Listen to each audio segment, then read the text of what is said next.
Good morning and greetings from soon to be, hopefully, sunny Alberta. I hope the weekend's finding you well. Good morning.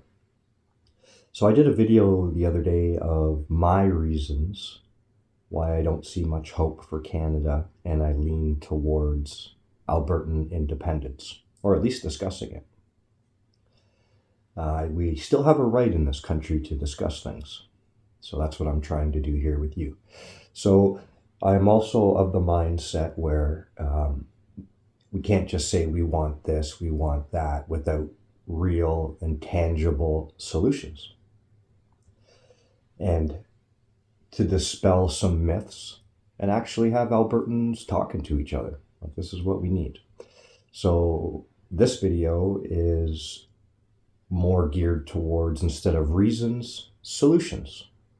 Possible solutions, things that we can discuss, find common ground on, and perhaps move forward. Again, I am no expert in geopolitical matters,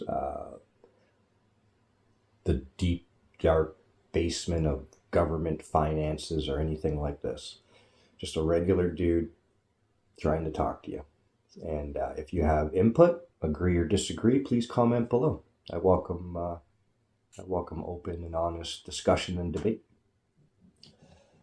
Let's dispel a few myths right off the hop.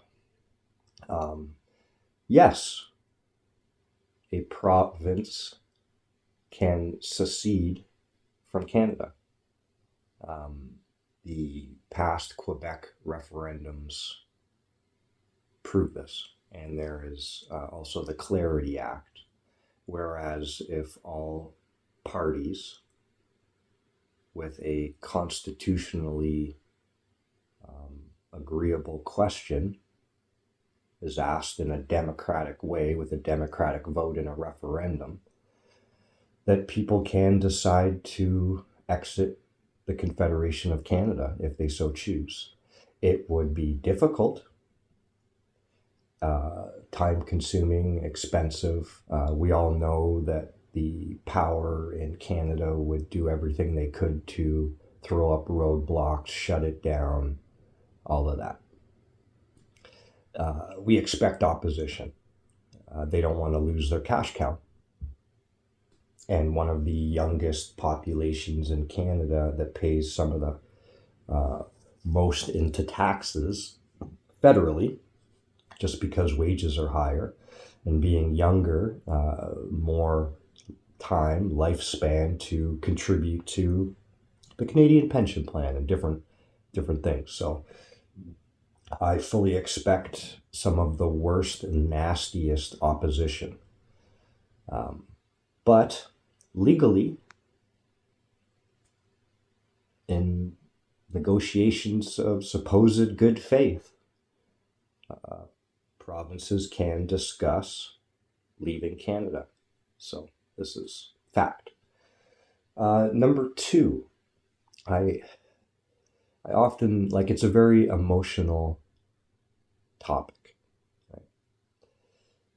I love Canada. I bleed maple syrup. I have a big maple leaf tattoo. For those who watched my other video, I grew up my childhood in Ontario and half my adult life, and now half my adult life in Alberta.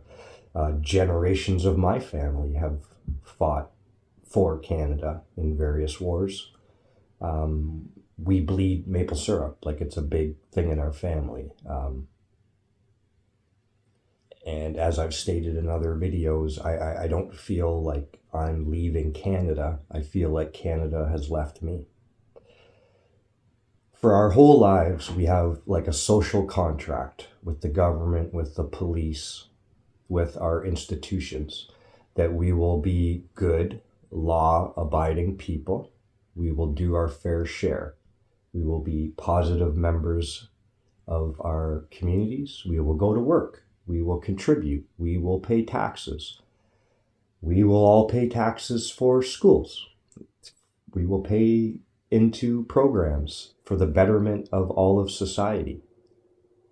And for our part of the social contract, the governments are supposed to provide us, barrier-free living, rights and freedoms, safe communities, free of harassment, censorship, and all the things that I listed in my other video. And they have broken this social contract.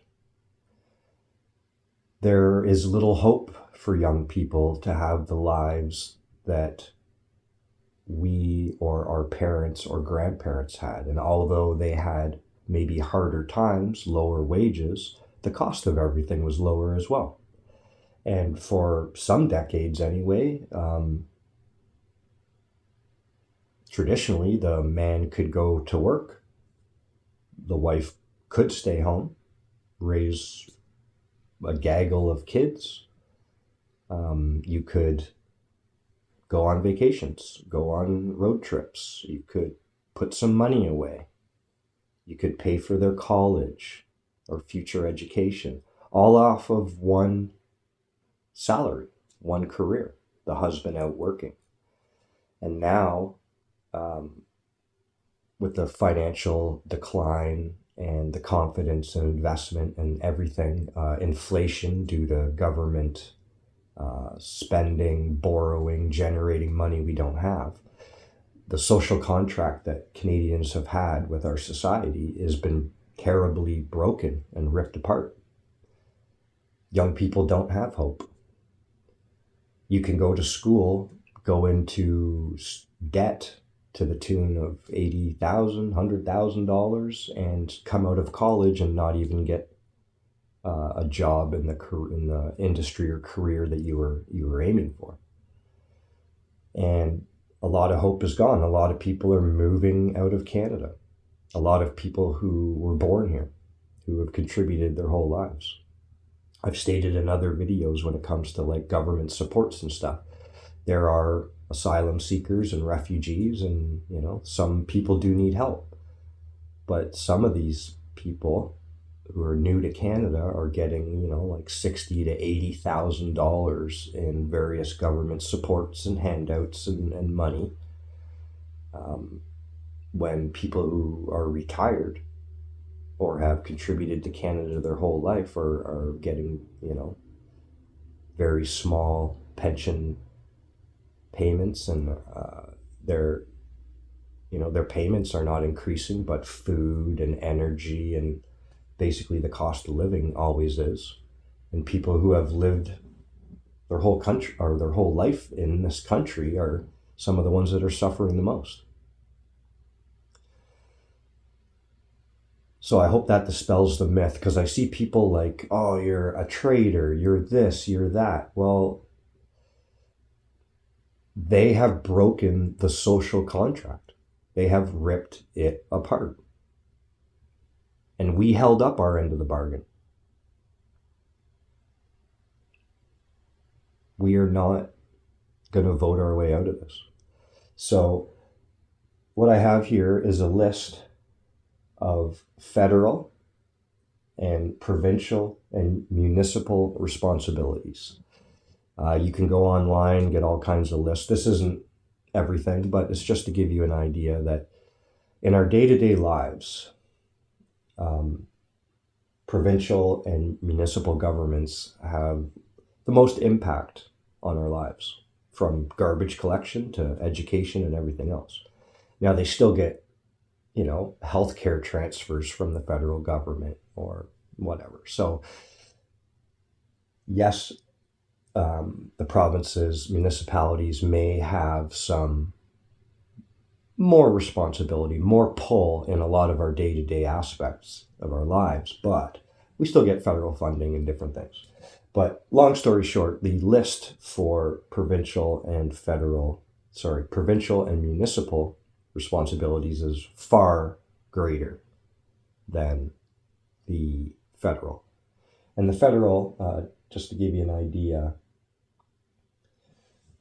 airports, borders, rights and freedoms like the Charter of Right. We know how well that went in the last 4 or 5 years. Our currency, federal taxes, fisheries, oceans, environment, indigenous rights, unemployment insurance, or our Canadian pension plan, immigration, national parks, uh, the environment. That is kind of a shared one between provincial and federal responsibilities, but they still set things like carbon taxes and tanker bans and all the legislation that harms our country. The RCMP, they're basically our Canadian FBI. In Alberta, we do pay for them to act sort of as our provincial police in areas where cities don't have like municipal police, like the Calgary police, Edmonton police. Parts of Alberta don't have that just due to distances, small towns. So the RCMP have been paid to come in and police parts of Alberta, which is good and bad, I guess. But anyway, so the reason I'm showing you this is because these are basically responsibilities that could be taken over by Albertans. Offices could be filled with people. New departments could be created. And saying this, it's that there's a legal and financial pros and cons, benefits, and it's some of this is going to cost us money, but it's not unfathomable. It is doable. I know with the work ethic in Alberta that if there's 2 people in an office in Ottawa working on any of this, maybe going to the office 3 days a week, sitting at home in their pajamas, working from home because they still don't want to work, 5-6 days a week in the office like everybody else has to. I know that if there's 2 or 3 people in these departments in Ottawa, that one Albertan could do that job. Hard work. It's just different out here. Dirty hands, clean money. It's not just a saying. It's an ethos. It's the morals and the character of the people out here. When I first got here, I had a friend tell me that, dinner time's like 7, 8, 9 o'clock. And I'm like, what? That's ridiculous, right? But with so many entrepreneurial people out here who own their own companies, who work in the oil patch, who work in 24-hour industries, people work very hard here, long shifts, work long days. And yes, dinner is often at 8, 9 o'clock. It's just a different mindset and work ethic out here. And opportunity. There's greater opportunity out here in Western Canada, like hands down. So we could take a lot of these responsibilities from Ottawa, bring them to Alberta, create thousands and thousands of jobs. And not only that, if we were to at least be able to propose a question or move towards independence in an intelligent, reasonable way with hopefully solutions, how many people would want to come here? 500,000, 1 million, almost right away. How many people do you see that want to come to Alberta but they just can't? Or they're planning on it soon, or they're in the process of it. Like, Alberta is one of the places in Canada where anybody can come to if you have a good work ethic, a good attitude. You don't want to change everything. You just want to fit in, work hard, and join in the community. Anybody really is welcome to do that. I've seen a lot of people come and go, and a lot of cocky people from Ontario, and they don't last long. But if you come here with good intentions and a good heart, want to work hard and contribute, you're more than welcome. And if Alberta were to become independent, we would need a bunch of people, hardworking Canadians who are more conservative leaning and want to preserve a part of Canada. So it would create hundreds of thousands of jobs, and it would be also expensive. This is not something to hide from either. Like, we would need national defense and border control and things like that. But I'm pretty sure if we could make some deals with our good friends in America, they would throw whatever military hardware we would want at us. And speaking of that, how good is the federal government at these things right now? You know, our airports are highly congested. A lot of the security you see and screeners often don't, no offense to anyone, but don't seem to even really be from Canada, whatever companies they're hiring or people they're hiring. Rights and freedoms, we know how that goes. They can be taken away at any moment. It is an illusion. It is a privilege. It is not what we think it is. Benefits, currency, taxes. I mean, the Alberta government could take over more of that. We could be in charge more of our own fisheries. We don't have oceans, but our environment, we can fully take that over. And again, creating jobs, creating opportunity, creating good jobs, long-term jobs, hope, more diversity in employment, more opportunity for your kids. Indigenous rights is a big one. I don't know, I'm not an expert on treaties and everything like this, but I do know that often, as I said in my other video, many Indigenous folks want the same things we do. And their leadership is just as corrupt as ours. You know, we all want prosperity and safety and happiness and hope and all the good things. So what if Alberta can offer better deals to our Indigenous folks who are important? We're all important. We all have skills and knowledge and different attributes that is pretty powerful and formidable if we work together. Why can't we offer better deals than Ottawa or historic deals with the Crown? Why can't we offer better business partnership, more revenue, more opportunity? Look at our reserve system across Canada now. Look at the conditions that a lot of these folks are still living in 2025. It's terrible. There are bad areas of regular towns too. Drug infested, crime infested. It's not just reserves, but is that system working? Is the current system working? Like, are we going to uphold treaties and all these things so that we can have communities with poor living conditions and abuse problems, no hope, no future, violence, gangs? I mean, if you really want reconciliation, you really want us all to move forward, try to, not downplay, but like move forward. We have to remember the terrible things that have happened in Canada and learn from them. But we can't always use them as roadblocks for prosperity for all of us. So if there isn't any Indigenous folks watching this, I'm not saying, I have all the answers. But surely you want some of the similar things that I do, which is a good life and hope for your kids. I think this is reasonable, and the current system is not working as intended.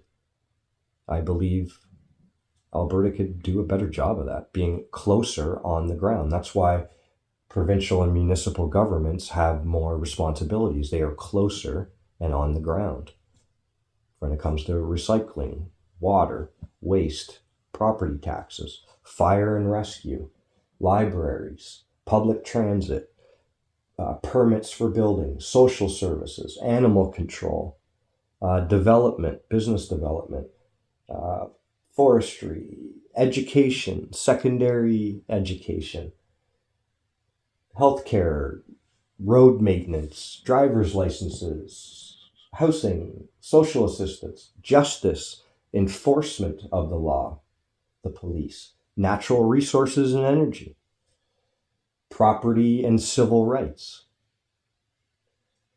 You know, there is a laundry list. Like, we already locally, closer to home, handle most of the day-to-day responsibilities that govern our lives and affect our lives directly. But unfortunately, a lot of the larger things, like the legislation, like carbon taxes, inflation, out of controlled immigration, out of controlled spending, which increases inflation,